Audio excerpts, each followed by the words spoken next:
Doctor সাহেব, আমার অবস্থা আপনি কি দেখতেছেন এখন বর্তমান? আমার চেকআপ তো রিপোর্ট দেখলাম মোটামুটি আগে থেকে অনেক ভালো আছে। আর যে নিয়ম কানুনগুলো বলেছে এগুলো আপনি ফলো করবেন, আশা করা যায় আর কোনো সমস্যা হবে না। তারপরে মাস্টার সাহেব, আপনার কি অবস্থা, দিনকাল কেমন যাচ্ছে বলেন? দিনকাল এই যাচ্ছে। এখন দেখা গেল ছেলেটা, আমার এই যে ছেলে আছে না মুক্তার, এই মুক্তারের না তো আমার একটা চিন্তা আছে। ও কোনো কলেজে স্কুলে কোথাও যায় না, দেখিছেন তোর মা মরে যাওয়ার পরে ও এরকম হয়ে গেছে। পোলাপান তো, আর মা মরা ছেলেটা একটু আদর দিলে তো এরকম হবে। তারপরে তো সঠিক গাইড করতে হবে, গাইড করলে আস্তে আস্তে ঠিক হয়ে যাবে। কথাটা ঠিকই কথা। তাহলে সেইভাবে থাকি আর কি, নাকি? ওয়ালাইকুম আসসালাম। 500 টাকা লাগতো। আপনার ছেলে এনি? হ্যাঁ, ডাক্তার সাহেব বলেন, 500 কি অবস্থা, দিনকাল কেমন যাচ্ছে তোমার? আব্বা ওই আমার ওই বন্ধু রাকিব আছে না, আচ্ছা। ওর তো কালকে বিয়ে। হ্যাঁ, এখন ওই আমার তো কাছে টাকা নেই, এখন মার্কেট টার্গেট করতে হবে। এখন তো বুঝতে দেখছি না আব্বা, তো টাকা তো লাগবে। তোমার জন্য কি আমি টাকা সবসময় ব্যাংকের চেক দিয়ে রেখে দেবো নাকি? তুমি টাকা প্রায় এরকম তো টাকা নাও, তুমি টাকা নেই না কি করো? টাকা তো সব আমাদের জন্য তো বানাচ্ছেন টাকা। আরে মাস্টার সাহেব, মাত্র 500 টাকাই তো চাইছে, ছেলে মানুষ, এরকম না করলে হবে? দিয়ে দেন। আপনি বুঝবেন না, এই যে টাকা চেহারা শুধু দেখতেছেন, চেহারা, আপনি তো ডাক্তার মানুষ, আপনি ওর চেহারা শুধু একটু দেখেন। ও জায়গার সঙ্গে মেশে, একটা মানুষ যদি একটু ভদ্র ভালো হয়, কলেজে যাবেন ওই শুনবেন আপনার ছেলে, ওই যে মুক্তার, আপনার ছেলে মুক্তার, দেখেন এর সাথে ওর সাথে এর সাথে। এই এ ঘটনা কি সত্য? ডাক্তার সাহেব দেখেন, আমার আব্বা আছে, আমার আমার শ্বশুর খাপ সাইডটা আমার আগে দেখে দেখে। মাস্টার সাহেব, সে ছেলে হয়ে কথাটা কিন্তু খারাপ বলেনি। যে খারাপ সাইডটা শুধু দেখলে হবে না, ভালো সাইডটাও দেখতে হবে। ও যে বলছে যে ওর বন্ধুর বিয়ে, তা বন্ধুর বিয়ের জন্য 500 টাকা দিতে কি কোনো সমস্যা? মাস্টার সাহেব, আর তাছাড়া একটা জিনিস সবসময় মনে রাখবেন, পার্সোনাল কিছু বিষয় থাকে, যেমন আপনাদের বাপ বেটার ইস্যু। আমি তো এখন বাইরের মানুষ, আমার সামনে তো কেউ অপমান করে এরকম ভাবে পার্সোনাল বিষয়ে তো কথা বলা তো উচিত না। এতে কি ছেলের পোলাপান আরো বিগড়ে দেয়। এগুলো আর কখনো করবেন না, ঠিক আছে? আর টাকা চাইছে দিয়ে দেন। এই সেটা পরে দেখবেন, এখন টাকা হবে না, এখন যাও তো সন্ধ্যে যাও। সন্ধ্যাবেলা মাঠে যাবো। যাও, চলে যাও, এখন চলে যাও।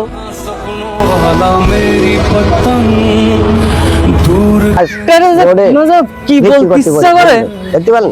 কাল কিরা আমার বন্ধুর বিয়ে, 500 টাকা ছিলাম, আর ওই জায়গায় আমার বন্ধু সব 5-6 হাজার টাকা করে নিয়ে চলে যাচ্ছে, আর আমার বাপের কাছে 500 টাকা ছিলাম, আমার কোনো হয়ে গেল না।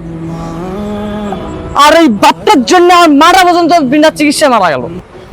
একবার কিপটে কিপটে বাপ আমার।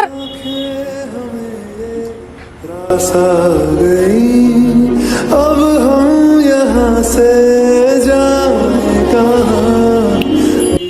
আইডিয়া, টাকা কি করে আয় করতে হয় এইবার আমি দেখাই দেবো। মাস্টার সাহেব, হ্যাঁ। অনেক তো কথা হলো, চলেন এবার একটু হেঁটে আসি সামনের দিক দিয়ে।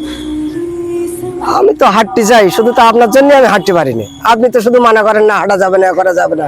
তাই কোনো কথা হলো? আমি তো শুধু বলি আপনি হাঁটেন হাঁটেন, সকাল বিকাল সন্ধ্যাবেলা হাঁটেন, চলেন কোন দিক যাবেন? সামনের দিক দিয়ে যাবেন। পার্কের দিক চলেন, যাই একটু ঘুরে আসি। কে পার্কের দিক যাবেন? অনেকদিন যাইনি, চা খেয়ে আসি। আচ্ছা, ভাইরা আপনারা তো 10 টাকা দিতে পারেন, দিদা ভাইরা। আবার আব্বা মারা গেছে, আমার আব্বা বাবারা, ভাইরা আমার বাপ মারা গেছে 4 দিন। আমার 5 টাকা জেগা পারেন দিদান, আমার বাপের এখনো মিলাদ দিচ্ছি। আপনার যে যা পারেন দিদাই দিদান, 5 টাকা দিদান ভাইরা। আমার বাপের খানা দিতে পারিনি এখনো পর্যন্ত, আমার বাপের কত টাকা দিদান।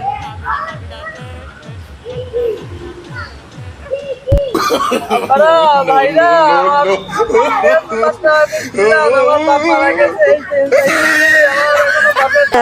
যাই বাপ, বেশি দেরি করে তো লাভ নেই, তাহলে আমাদের তো চলে যেতে হবে, তাই না? ও তা ঠিক। আপনারা ভাইরা আমার 2-5 টাকা হয় দিদান, আমার বাপটা মারা গেছে। আরে আমার বাপের ওর বাপের খানা দেবে, তাহলে বল, না, দাও, দাও, দাও। কি অবস্থা, ওর বাপের সাহায্য করতে। আমার বাপ মারা গেছে। আপনারা যে যা পারেন তাই দিয়ে যান। আমার বাপ মারা গেছে, আমার বাবার ডাক্তার সাহেব আসেন।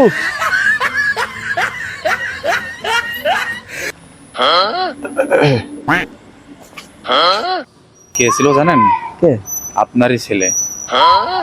আমার ছেলে? হ্যাঁ, আমি তোকে ভুল দেখি নাই। ডাক্তার? হ্যাঁ, 500 টাকা চাইছিল, মনে হয় দেননি, এই জন্য শালা ভিক্ষা করতে বসে গেছে। যান, যে দেখেন আগে কি করা যায়। ওর ঠিক আছে, চলেন যাই। আপনি ডাক্তার ঠিক আছে। ডাক্তার যাক, তুমি কিয়ামত পর্যন্ত বসে এখানে ভিক্ষা করো, ঠিক আছে? তুমি ভিক্ষা করো, আমি প্রত্যেকদিন এসে নিয়ে যাবো, ঠিক আছে? প্রত্যেকদিন এসে নিয়ে যাবো টাকা। তুই ভিক্ষা করতেছিস? আব্বা ভিক্ষা মারবে না, কি করবো আব্বা? হ্যাঁ? তোমার কাছে কথা বলতেছিস? বাড়ি আয়।